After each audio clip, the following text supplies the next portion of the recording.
का आज का टारगेट हमारा था चिटकुल पहुंचने का। चिटकुल हिंदुस्तान का आखिरी गांव है चाइना बॉर्डर पर, तो वहां जाना तो बनता ही था। हालांकि चिटकुल इस स्पीति सर्किट में नहीं पड़ता है, ये एक एक्स्ट्रा 45 किलोमीटर का स्ट्रेच है जो करचम से अलग होता है और चाइना बॉर्डर की तरफ जाता है। तो अगर आप चाहें तो इसे स्किप कर सकते हैं, बट अगर मेरी माने तो आपको जरूर जाना चाहिए। सो आज का टोटल डिस्टेंस कवर करना था 300 किलोमीटर्स। वैसे तो 300 किलोमीटर्स कोई बड़ी बात नहीं होती है, बट अब हम पहाड़ों में थे। प्लेन्स में तो 300 किलोमीटर शायद सिर्फ 4 घंटों का ही रास्ता होता, बट यहाँ की कहानी कुछ और थी। तो सुबह 9 बजे के आसपास हम 5 लोग 3 बाइक्स पर निकल गए सोलन से।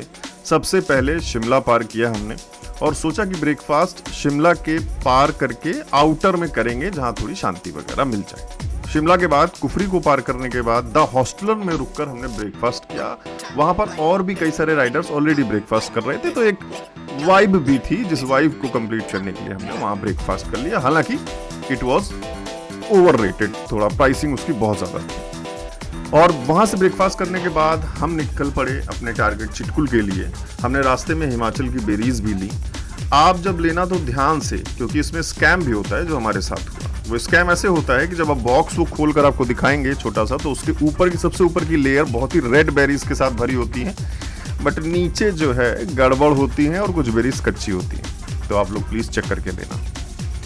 उसके बाद उन बेरीज को खाते हुए हम धीरे धीरे आगे बढ़ते रहे और एक मैगी का हमने चाय ब्रेक लिया कुछ देर बाद, क्योंकि ये हमारे पहाड़ों की सबसे पहली मैगी होने वाली थी।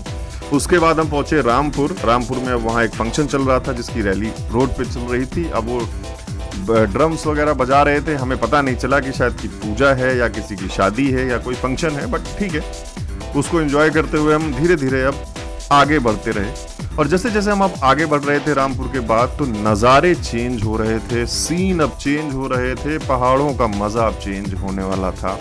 और देखकर अब धीरे धीरे और भी ज़्यादा खुशी हो रही थी, क्योंकि अब टेरेन्स धीरे धीरे चेंज हो रहे थे। और अब हम पहुंच चुके थे किन्नौर वैली में, इंटर कर चुके थे। आपने कई बार ये डेडलीस्ट पॉइंट वाला जो रॉक से काट कर रास्ता बनाया है, सिंगल रॉक को, ये आपने कई बार देखा होगा। हालांकि हम यहाँ से निकले, बट अंधेरा हो चुका था, तो वहाँ रुकने का कोई खास पॉइंट बनता नहीं था, क्योंकि हम ऑलरेडी लेट थे और हमें पहुंचना था चिटकुल।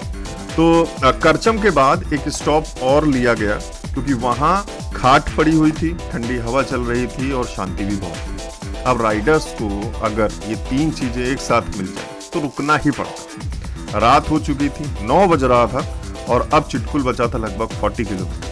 लेकिन जिस बेहतरीन रास्ते से हम आए थे वो रास्ता तो पीछे ही छूट गया था करचम में, और अब ये रास्ता टोटल ऑफ रोड था, अंधेरे में। सो हमने फिर से एक बार प्लान में चेंज किया और चिटकुल से पहले सांगला में हमने आज का स्टे करने का प्लान बनाया। वही सांगला जहां की स्पेशल होली फेस्टिवल की वीडियोस आपने जरूर देखी हो।